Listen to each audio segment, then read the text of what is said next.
Hi, everybody. It's Nancy Chappell Smokler here at the South Simcoe Theatre, and I am very pleased to have with us today the playwright of last evening's second presentation, Celestial Notes, Robin Pond. Welcome, Robin. Well, thank you, Nancy. I'm pleased to be here. And before we get started, I'm going to say to anybody who did have an opportunity to watch our live stream last night, we did have some technical difficulties in Robin's play, but through the magic of editing, we are going to have somebody collapse that for us so that when you go back to watch it again on our YouTube channel, you'll see it in its entirety with very few hiccups this time. But I don't think that totally detracted from the really interesting play that you've written. But first of all, before we get started with our questions, I'm going to tell people a little bit about you. Robin is a Toronto-based writer and playwright, and he is no stranger to the SST stage. He's had several of his works presented here in previous four-play sessions. Other of his plays, which are mainly comedies, have received hundreds of performances in various venues, many in the United States, but also here in Canada, the UK, and Panama. I'm sure there's a story behind Panama, but anyway, that's an interesting place to have a play read. And although he has worked in the financial sector, as a vocation, his avocation is writing, and it has seen him create many plays across a variety of topics. In fact, his play, The Retirement Plan, has been optioned to be made into a movie, which is very interesting in and of itself. So that's cool. So let's get started with those questions.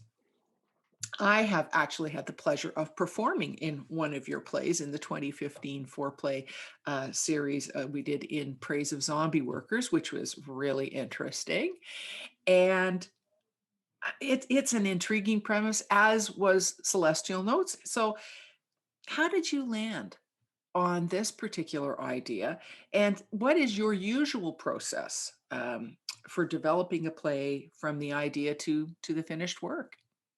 Yeah, um, I think the hardest part of developing any new play is getting the idea in the first place.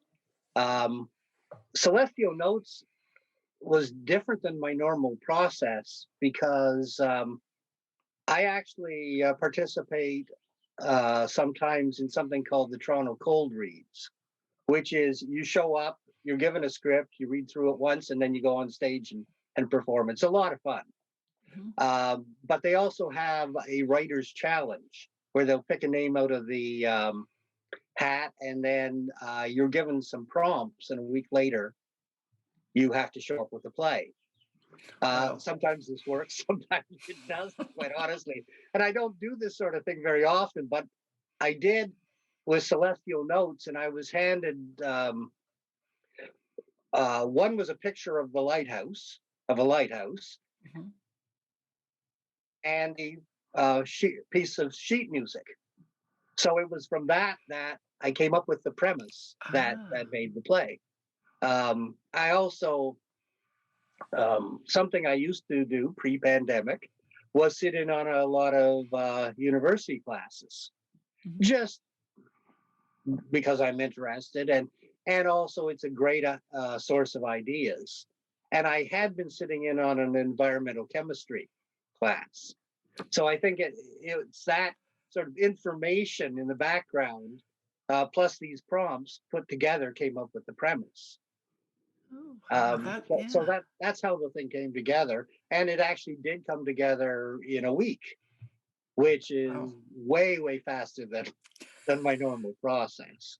Once you have the premise, usually the next step is to have the characters, and uh, once you develop the characters with the premise in mind of what's the problem they face, what's the resolution or the conflict that needs to be resolved, um, then I think a lot of writers will say that to some extent the characters take over Mm. and they talk to each other. And because you've endowed them with certain characteristics, and in a 10-minute comedy, those are not all that subtle usually. The characters then just play out the way they would given their characteristics, and that develops the play. And so that's the basic process. Oh, that's really interesting. And so did this differ very much this time from previous plays? Now, when was Celestial Notes first written though? Like what year was that would have been written? It's fairly recent. Would have been right pre-pandemic, maybe Okay. 2019. Okay, cool. Because that I know sometimes It's all just a uh, blur to me now. But, you're not alone. You're not yeah. alone. No, just because I was wondering if and we'll come to this question a little bit later, but it's more about sort of has the pandemic influenced your style of writing. But before I get to that, we did have a question from the floor last evening. Someone who typed in a question for us online, and they said that they felt that the play had a bit of a Douglas Adams feel to it. And if you're not familiar with Douglas Adams, people may not all know that, of course, that is the author of The Hitchhiker's Guide to the Galaxy, which, of course, is tremendously famous and well known around the world. So, for a piece like this, did you have any influences like him, or were there any other influences other than that example you just gave? Um, Not consciously. I wasn't thinking of Douglas Adams, and I love The Hitchhiker's Guide, Hmm. and Dirk Gently is his other one, and he's done some Doctor Who, I believe, Yep. and a bunch of other things. He had a long career, um, and we're of the same vintage too, and maybe we're on the same wavelength to some extent. And also, the genre is sort of tongue-in-cheek, comedic sci-fi, and I think there's a couple different ways you can do speculative comedy, which is like sci-fi or fantasy or even horror. Um, and I think I mean I'm very very flattered that someone would compare me to Douglas Adams, but I think the commonality might come through um, both of us really approaching it that um, part of the comedy comes from making the science sound right. Well, clearly, at the basis of it being ridiculous, but there's just enough actual technical science in there to be dangerous and to sound like that's something that might be real. And I think a lot of the comedy comes through that. I'd certainly agree. That's a really good way of putting it. And just for interest's sake, I don't have a ghost. I have a cat. The cat was in the closet, opening the door as we talked about this. So I thought that was very appropriate given the topic. Anyway, we will keep going. We won't worry about the cat. My next question, and we alluded to it a little bit earlier, was has the pandemic affected your writing style at all? So you wrote this pre-pandemic. You weren't anticipating that we were going to be presenting it, or Yeah. anybody was going to be presenting it in this format. Um, so God forbid we should ever find ourselves this deeply in a situation like this again. But if we did, would you take that into account at all when writing, sort of for this new medium of online presentation? When you're doing anything else, or would anything you're working on right now, has that been affected by it? Most of what I'm working on now is prose fiction, so it's not affected. Obviously, Hmm. I have modified or adapted some plays to slightly different media Hmm. in the last couple of years as a result of the pandemic. There's a First of all, I don't think you need to change writing plays long term because I don't think live theater is being replaced. I'm optimistic enough to feel that live theater will still Yeah. be here. And part of the experience of live theater is the audience. Hmm. I remember with the retirement plan that played at the Toronto Fringe, um, every I went to every performance I Mm. got to, which was kind of fun. And the amazing thing to me it was how different every performance was. Hmm. Not that the Mm. actors were doing it differently, but that the reaction of the audience it affects the actors, and it Totally. also totally affects everyone else around the Yeah. people reacting in the audience. And it's just a different play every time. And that's part of the charm of live theater. The experience is you want to see it live. Hmm. Zoom is Absolutely. problematic in that it's really in between mediums, I believe. I mean, Hmm. I adapted one of my plays that's being done as a podcast and played on the radio in Ithaca, New York, uh, Oh, just coming up, and that was fun because suddenly you have to entirely remove the visual and right. and you know, a play. The definition of a play is a story told through dialogue. So you're Hmm. most of the way there with the play, but Hmm. you still rely on movement and action and visual to some extent. Hmm. Um, so one of the ways you can go in the pandemic is to, is just to radio drama, which Hmm. is something else. And I love actually translating from one genre to another or one medium to another. It's fascinating. Hmm. Another of my plays, one that I think was done at South Simcoe years ago, but I revised it and they did. Borough Oak Yes. Yep. Theater did it just recently, and there they were doing it like Zoom, every person in a doing their own, but they filmed it and edited it, so it was more like a short film, and Right. that actually worked extremely well. Hmm. You obviously couldn't have a whole lot of action like car chases or anything, but No. the play didn't, so it fit. So I think you can go, in one direction or another. Zoom is really tough.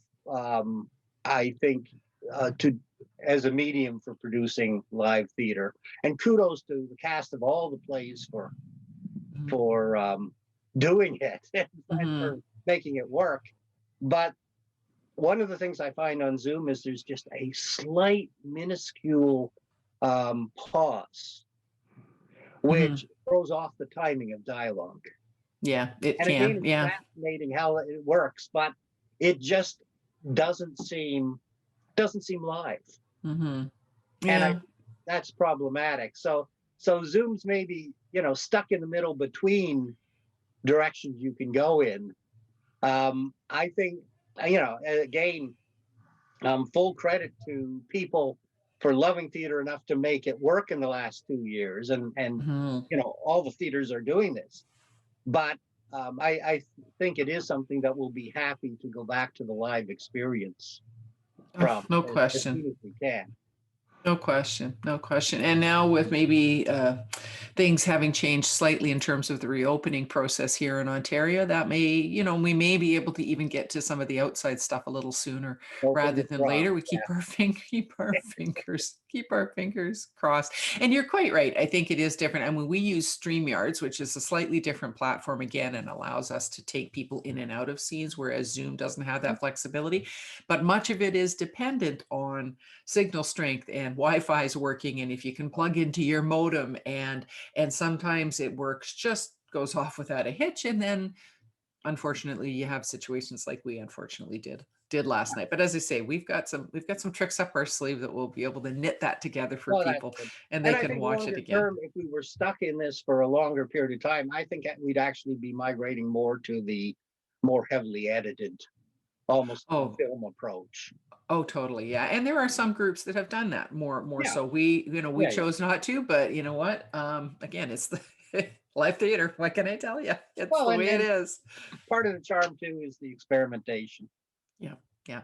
But again, like you said, kudos to so many, both professional and community and indie Oh, theaters for absolutely. trying to keep it going. And, there's been certainly a lot of things to choose from and watch. And we were very glad to be able to be part of that as well. So we said that maybe there may be a little bit of a light at the end of the tunnel, we hope. Yeah. So what's next on your horizon as a writer? You alluded to something earlier. Can you tell us a little bit more about what you're doing right now? Um, as I say, it's funny, and this again goes back a number of years now. But I was always, as you said, when I was working in the finance field as an investment consultant, whatever. I always thought, oh, I love doing, stealing the time, weekends and whatever, to do 10-minute plays, but I wish I Mhm, had more time to do it. And you've mhm. got to, um, well, be careful what you wish for, because then, of course, uh, my career ended rather abruptly, Mhm, and I had time. And, mhm. surprisingly enough, I've probably done less theater since. Oh, interesting, That what interesting. happened is, once I had the time, I found myself migrating into other medium again, and primarily prose fiction. And one of the things I did actually was take a lot of the 10-minute plays, and well, some of the 10-minute plays, and convert them into short stories. And again, it depends on the specific play or the specific story whether it can work that way. Some of them did, and I was fortunate enough to get them published in various magazines, whatever. Um, so I've been more focused on the prose fiction. I had a actually had a mystery novel set on a cruise ship, uh, published for a very, very short period of time. Um, I think that was 2018. Mhm. And unfortunately, the nature of this business, that the publisher went out of business in, you know, Oh, 6 months, no. and Oh, and Lord.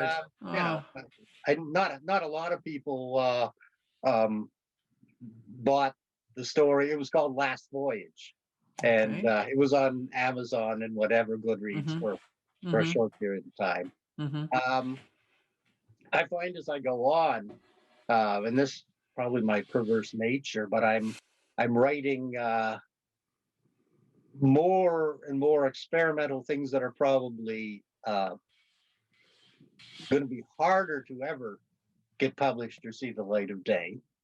I'm working at the moment on something called A User's Guide to Creation, Part One. So it's sort of out there a little bit. I want to develop a few more short stories, and maybe short plays too, because they're almost like the sketches before you paint.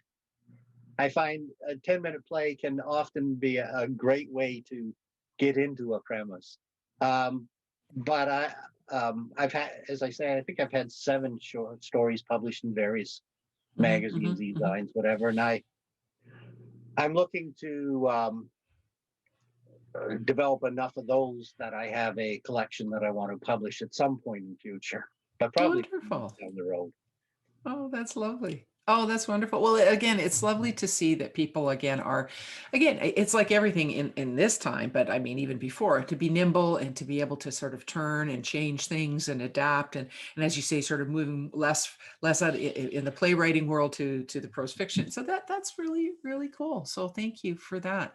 Well, I think that's all I had for you for now. But I would like to say again, thank you so much for joining us, and we would very much like to thank our patrons for joining us for this Foreplay Friday series that we tried to do well online, and hopefully next year we'll be back on the stage at the South Simcoe Theater, and maybe you'll have something else up your sleeve that you can submit to us. We'd always love to hear from you because you've got some really great stuff out there. We Well, really enjoy thanks, it. Nancy, and I was really thrilled to be a part of it this year. Well, thank you for being with us, and we thank you and look forward to seeing more from Robin Pond down the road. Thank you so much again. Take care. Super, thanks. Thanks.